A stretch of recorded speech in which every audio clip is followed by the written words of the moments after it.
Bapak dibayar oleh negara sebagai komisaris utama Pertamina bekerja, bukan ngebacot di luar. Dari awal banyak sekali pernyataan Pak Ahok itu yang memberikan citra negatif sebenarnya kepada Pertamina. Masalah karena mulut Pak Ahok yang menjadi viral. Komutnya kebanyakan bacot, kebanyakan ngomong, bukan kebanyakan kerja gitu loh. Pak Ahok tuh bisa ngancam-ngancam direktur SDM. Saya bisa copot Bapak sebagai direktur SDM. Bahwa pernyataan Pak Ahok ingin membubarkan Pertamina itu adalah pernyataan maladministrasi.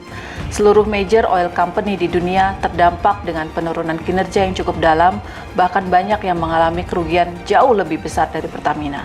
Dia bilang saya komisaris rasa dirut, saya bilang enggak, saya dirut nyaru komut. Saya bilang. Presiden udah teriak-teriak bangun kilang, perbaharui kilang. Presiden bilang 5 tahun lewat gitu aja tuh, nggak ada yang dibangun. Saya minta kilang ini segera dibangun. Tapi sampai detik ini dari 5 yang ingin kita kerjakan, 1 pun nggak ada yang berjalan. Pejabat kita kan dari Pertamina, di Migas kan nggak bodoh semua, dokter, profesor semua. Jadi kita nggak ngerti. Yang jelas barangnya nggak jadi kan. Sudah 34 tahun kita nggak bisa membangun kilang minyak, kebangetan. 5 tahun Pak Jokowi kan nggak ada yang jadi. Untung Presiden kepilih kedua kalinya, bisa ngegas lagi. Saya suruh kawal betul, akan saya ikuti terus juga progresnya, persentasenya sampai sejauh mana. Iya dong, kalau mau lawan orang-orang brengsek ya mesti jadi penguasa lah. Takut. Nanti demo lagi nih, kalau Ahok mulai berkiprah. Kalau kalian benar, yang rasis-rasis kau benar. Saya berhenti berpolitik kok. Tapi kalau lu munafik, gua hajar, gua lawan, gua bilang. Supaya kamu mempunyai pengertian yang benar. Sama seperti saya mempunyai pengertian benar tentang Allah. Kemudian menista agama lagi. Karena Arab kan dianggap khusus. Jadi orang bilang, Cina kafir. Kafir lo. Cina lo, pulang ke Tiongkok. Kalau dari keyakinan kan Arab paling khusus. Artinya orang lebih pilih keturunan Arab daripada Cina. Cina lebih bawah kok pangkatnya. Kecuali Arabnya Kristen. Nah, itu repot deh. Padahal dia minoritas. Dia mulai tahu pertama kafir. Kedua goblok. Kitab Bible Kristen itu bohong. Saya bukan mengatakan Bible Kristen fiksi. Bible Kristen itu palsu. Karena di salib itu ada jin kafir. Karena di salib itu ada jin kafir. Karena di salib itu ada jin kafir. Haleluya. Kalau kepala lurus, bawahnya tidak berani. Tidak lurus. Sasaran tembak nih enak nih. Iya kan? Biarin aja mereka ngomong radikal-radikal. Ini bahan baku. Kalau terjadi sesuatu nanti, ya kan, rakyat udah bersama yang kepengen perubahan. Nah, harapan kita Pak Ahok bisa membawa kebaikan, bukan bikin kisruh memimpin BUMN. Harapan kita, jadi jangan diulangi lagi karakter yang kurang baik ya waktu memimpin DKI dengan petantang petenteng, memaki kiri kanan itu loh. Perubahan, transparansi dan profesionalitas dalam mengelola manajemen bisa dilakukan tanpa perlu memaki, mengeluarkan kata-kata kasar kepada orang yang dipimpin. Sekali lagi harapan kita jangan sampai ya, suasana politik sudah kondusif ya, situasi pembangunan juga on the track, semua bahu-membahu bersatu membangun bangsa. Jangan sampai ada gara-gara nilai titik rusak susu sebelah. Jadi harapan saya Pak Ahok belajar betul dari pengalaman memimpin DKI, jangan maki-maki orang, jangan petantang petenteng waktu nanti menjadi pimpinan BUMN. Menurut saya Pak Ahok ini masih kontroversi. Sayang Pak Jokowi kalau mengajukan Pak Ahok akan timbul banyak sekali respon yang itu nanti buruk terhadap modal sosial bangsa. Mestinya Pak Jokowi lebih bijak. Jokowi melakukan reshuffle yang ada permasalahan baru yang muncul, atau Pak Jokowi atau pemerintah mendapatkan beban baru karena calon menteri yang diangkat adalah figur yang bermasalah, yang akhirnya bukan menjadikan solusi tapi menjadi beban bagi masyarakat. Apalagi kita tahu selama yang bersangkutan di Pertamina menjadi komisaris, ya kinerja beliau biasa-biasa saja, tidak ada prestasi. Lalu tiba-tiba ada seorang pejabat ya angkat tangan yang ngomong begini, mohon maaf itu bukan urusannya Komut, ini langsung dengan Menteri BUMN. Begitu dia ngomong seperti itu, saya senyum aja. Saya coba bilang sama dirut yang lain, sekali lagi kalian lakukan seperti ini, saya akan mengajukan mundurkan diri atau pecat kalian. Hai teman-teman, saya mau memperlihatkan transaksi saya hari ini lakukan trading di eToro. Ini bukti transaksi saya untung $4.500 US, itu sekitar 68 juta rupiah.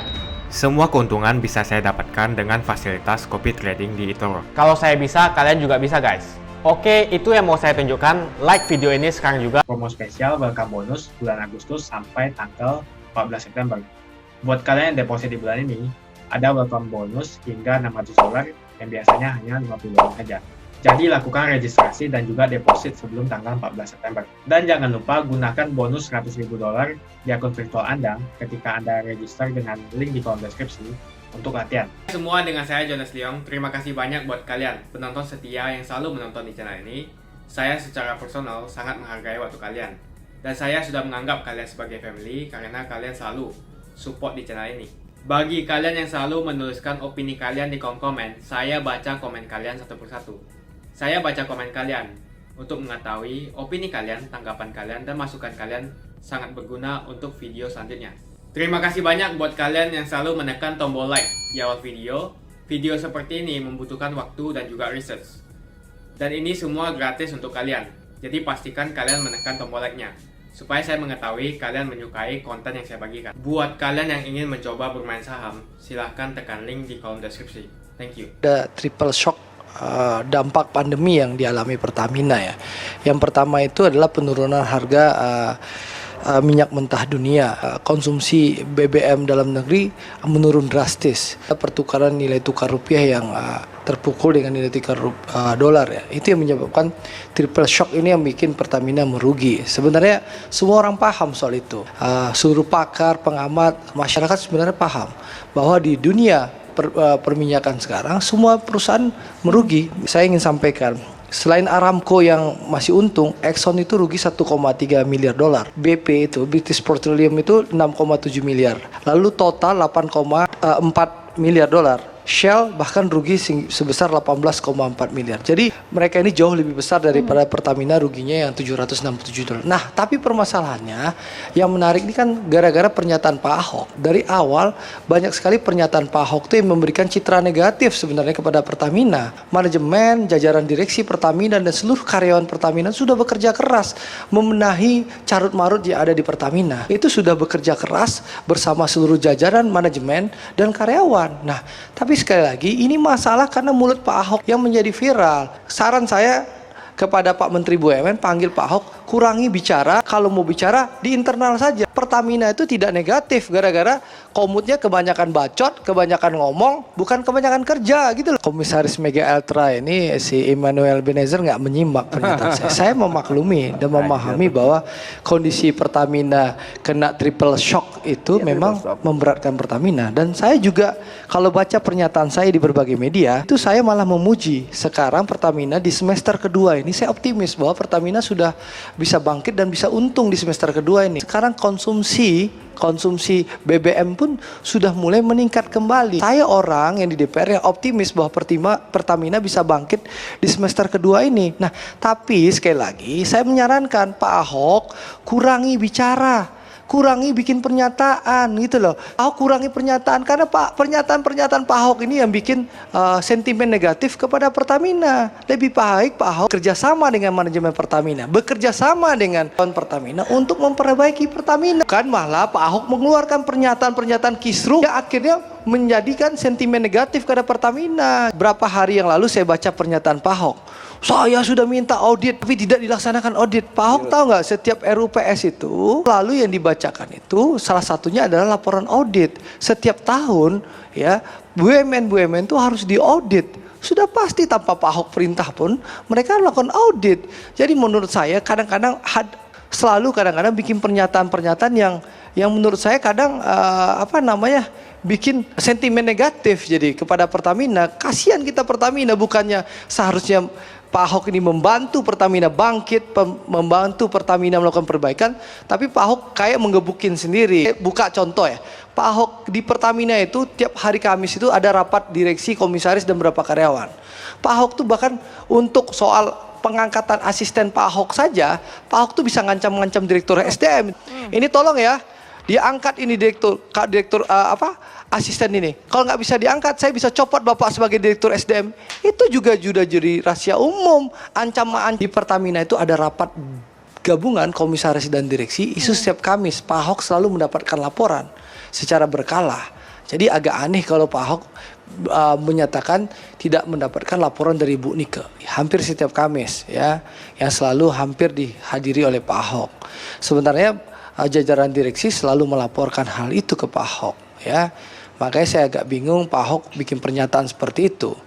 Apakah pernyataan itu hanya sebatas pencitraan atau seperti apa? Mungkin Pak Ahok yang lebih paham. Itu pertama. Yang kedua adalah saya ingin sampaikan ya, manajemen Pertamina sekarang sudah banyak melakukan pembenahan ya, menghadapi situasi Covid. Semester kedua Juni 2020 ini Pertamina sudah mulai untung. Yang rugi itu di semester pertama. Jadi setelah habis gelap terbitlah terang. Pertamina on the track. Di semester kedua ini saya optimis Pertamina akan untung kembali. Bahwa pernyataan Pak Ahok ingin membubarkan Pertamina itu adalah pernyataan maladministrasi. Itu berbahaya juga. Nah, ke depan kita minta Pak Ahok sebagai komisaris berhati-hatilah mengeluarkan pernyataan itulah. Saya mendapatkan informasi Pak Ahok selalu bilang kilang Pertamina nggak pernah sering stop. Nggak, produksinya nggak baik. Saya ingin sampaikan selama Pak Ahok dilantik jadi komisaris utama Pertamina dari tanggal 29 November 2019, Pak Ahok itu baru satu kali datang ke kilang Pertamina di Tuban mendampingi Presiden Jokowi, baru satu kali ya. Ke unit hulu pun sampai detik ini saya bicara Pak Ahok belum pernah. Jadi Pak Ahok banyaklah bekerja, bukan banyak bicara. Kalaupun bicara rapat internal. Jadi harapan saya Pak Ahok ya, Pak dibayar oleh negara sebagai komisaris utama Pertamina bekerja, bukan ngebacot di luar.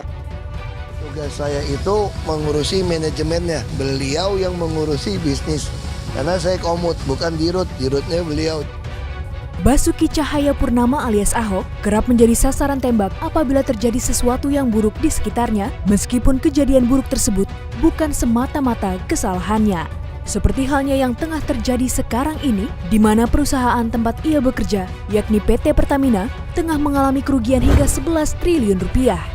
Berita tentang kondisi keuangan Pertamina ini pun menjadi perbincangan di berbagai kalangan. Sasaran tembak nih enak nih, iya kan? Biarin aja mereka ngomong radikal-radikal. Ini bahan baku. Kalau terjadi sesuatu nanti, iya kan? Rakyat udah bersama yang kepengen perubahan. Ahok pun menjadi trending topik di media sosial Twitter. Berbagai sindiran pedas mengalir deras. Terlebih lagi, beberapa waktu lalu Pertamina harus terlempar dari 500 perusahaan terbaik dan terbesar di dunia yang dirilis oleh Fortune Magazine.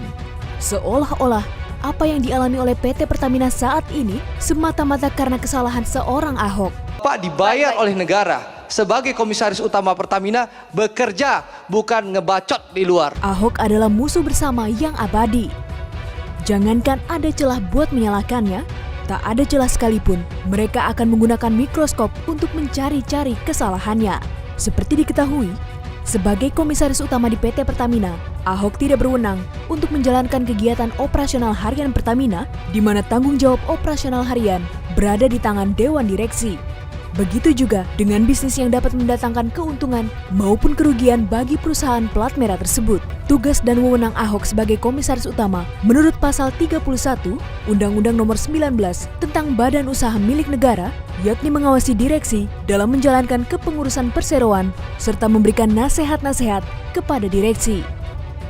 Tugas saya itu mengurusi manajemennya, beliau yang mengurusi bisnis. Karena saya komut, bukan dirutnya beliau.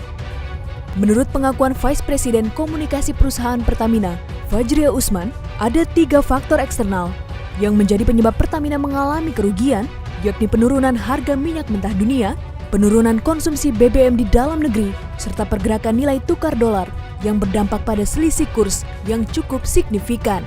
Seluruh major oil company di dunia terdampak dengan penurunan kinerja yang cukup dalam, bahkan banyak yang mengalami kerugian jauh lebih besar dari Pertamina.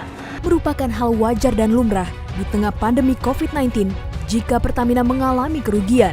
Tidak hanya Pertamina saja, kerugian sangat besar juga dialami hampir seluruh perusahaan minyak dan gas besar dunia seperti Shell, ExxonMobil, bahkan Chevron, perusahaan energi milik Amerika, mengalami kerugian hingga 121 triliun rupiah. Menyalahkan Ahok atas kerugian yang dialami Pertamina tidaklah tepat, karena yang menjadi penyebabnya adalah masalah eksternal di luar kendalinya. Ia hanya menjadi sasaran tembak. Mungkin ceritanya akan berbeda kalau yang menjadi komisaris utama bukanlah Ahok. Tugas saya kan bukan mencampurin bisnis Pertamina. Tugas saya itu mengurusi manajemennya. Beliau yang mengurusi bisnis. Karena saya komut, bukan dirut. Dirutnya beliau. Umumnya urusan Pertamina ya. Karena kita ya urusan jadi advisor perusahaan sama mau coba bikin usaha juga gitu kan. Ya kita cobalah ya. Artinya situasi ya realita ya begitu kan. Apalagi setelah dicap stigma penista agama kan semua orang takut. Jauh sih enggak ya. Saya kira ada pandangan tuh seolah-olah itu ada sebagian ya menganggap seperti itu, takut. Nanti demo lagi nih kalau Ahok mulai berkiprah. Saya sebetulnya masuk ke politik itu bukan karena mau masuk politik. Karena pepatah kuno Cina kan, orang miskin nggak bisa lawan orang kaya nggak bisa nantang pejabat. Kalau kalian benar, yang rasis-rasis kalau benar, saya berhenti berpolitik kok. Tapi kalau lu munafik, gue hajar, gue lawan, gue bilang. Ya sekarang kalau secara logika kan saya udah ditutup kesempatan saya, selesai udah kan. Kita kalau mau lakukan perubahan negara ya harus punya partai politik. Yaitu. Hanya partai politik yang bisa menentukan negara ini mau tetap utuh atau jatuh. Kalau ambisi kesannya itu negatif. Itu namanya tuh hasrat.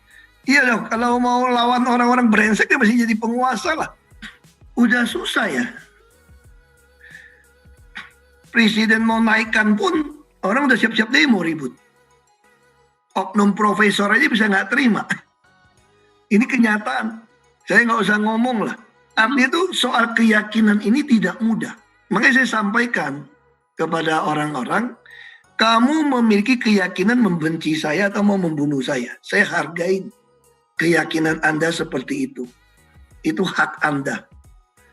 Tapi juga saya juga berhak untuk meyakini keyakinan saya, untuk mencintai kamu, mendoakan kamu, supaya kamu mempunyai pengertian yang benar, sama seperti saya mempunyai pengertian benar tentang Allah. Makanya saya bersyukur sekali ada di Pertamina. Ini kalau ibarat gitu ya, dulu orang berpikir jadi konglomerat yang dekat kekuasaan, itu bisa lakukan apa saja. Kalau kita ingat zaman-zaman dulu kan. Tapi konglomerat ini besar kan karena kekuasaan. Nah di Pertamina ini adalah konglomerat terbesar di Indonesia sebetulnya. Dan tersebar di seluruh Indonesia. Dan ini BUMN, berarti ada kekuasaan. Jadi harusnya Pertamina itu melebihi konglomerat yang mempunyai backing kekuasaan sebetulnya. Karena dia ada kekuasaan. Nah harusnya dalam situasi COVID seperti ini, Pertamina bisa jadi lokomotif ekonomi. Kita punya CSR bisa sampai 1,3 triliun. Kita kalau bantu petani saja, saya kira seluruh Indonesia itu nggak sampai 300 miliar langsung swasembada beras. Asal tepat sasaran, 300 miliar cukup. Saya jamin nggak usah impor beras lagi. Bukan main kasih-kasih uang ya. Presiden udah teriak-teriak bangun kilang, perbarui kilang. Presiden bilang 5 tahun lewat gitu aja tuh. Nggak ada yang dibangun.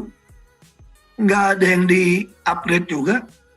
Untung Presiden kepilih kedua kalinya. Bisa ngegas lagi. Nah itu kenyataannya begitu sebetulnya. Fakta kita begitu. Saya katakan tuh nggak? Ngeyel tuh nggak? Antara ngeyel, kalau dibilang nggak ngerti, nggak juga kok. Pinter-pinter kok. Pejabat-pejabat kita kan di Pertamina, di Migas kan nggak bodoh semua. Doktor, profesor semua. Tapi kita nggak ngerti. Yang jelas barangnya nggak jadi kan. 5 tahun Pak Jokowi kan nggak ada yang jadi. Itu kilang di Tuban tadi kalau saya rapat kan. Makanya suara saya habis, agak ngegas tadi. Keki saya. Pokoknya gue semprot aja udah kesel gue. Ya, saya nggak ngambil jatah partai ya saya bilang ya. Saya profesional berarti. Makanya di KBUMN, dia bikin talent pool. Saya kira Pak Erik udah masukkan orang-orang bagus ya. Kita ada talent pool terseleksi dengan ketat. Kita komite renumerasi udah kerja keras. Makanya saya bertiap minggu rapat. Untuk menentukan calon. Jadi calon-calon yang kita pasang di direksi atau komisaris atau di komite itu profesional. Sebenarnya menista agama lagi. Kan Arab kan dianggap khusus. Kalau dari keyakinan kan Arab paling khusus. Secara undang-undang kan sudah oke. Artinya orang lebih pilih keturunan Arab daripada Cina. Cina lebih bawah kok pangkatnya. Ini maksudnya masih untung. Kecuali Arabnya Kristen. Itu repot deh. Bukan gue mau cari gara-gara loh Arab nih Kristen loh. Saya berharap orang Indonesia luhur. Ini kan aku kemarin ke Borobudur. Saya sampai bilang, kalau keyakinan kita seperti saat ini, kita menganggap ini satu bukan agama samawi, saya kira Borobudur sudah nggak ada. Makanya yang tukang orang dari Mendikbud dia bilang begini, kalaupun kita bilang penjajah Belanda, gubernur jenderal nggak benar, satu yang kita syukuri itu dia mengamankan Borobudur ini. Kalau orang kampung saya beda keyakinan, bisa-bisa jadi batu pondasi rumah semua diangkutin. Saya bukan Buddha. Tapi maksud saya, kita bisa bayangkan nggak kalau nenek moyang kita itu berpikiran dengan pandangan radikal gitu ya. Saya kira nggak ada candi itu semua. Dan dari situs-situs yang ditemukan, misalnya apa ya, manifest atau apa istilahnya itu. Candi Borobudur dikelilingi oleh candi Hindu sebetulnya. Jadi kita bisa bayangkan ketika membangun Candi Borobudur, si rajanya itu tidak menghancurkan candi Hindu loh. Lalu ketika mereka lari semua ke Bali lah gitu ya, dapat semua mulai pindah ke Jawa Timur, raja yang berkuasa kan penduduk rata-rata convert ke Muslim kan. Tidak ada satupun juga yang dihancurkan. Nah jadi saya katakan inilah bangsa Indonesia yang sesungguhnya yang kita rindukan gitu.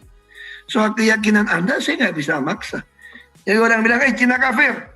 Kafir lo, Cina lo, pulang ke Tiongkok. Saya bilang sama bapak saya bilang, Tiongkok itu tempat nenek moyang kita.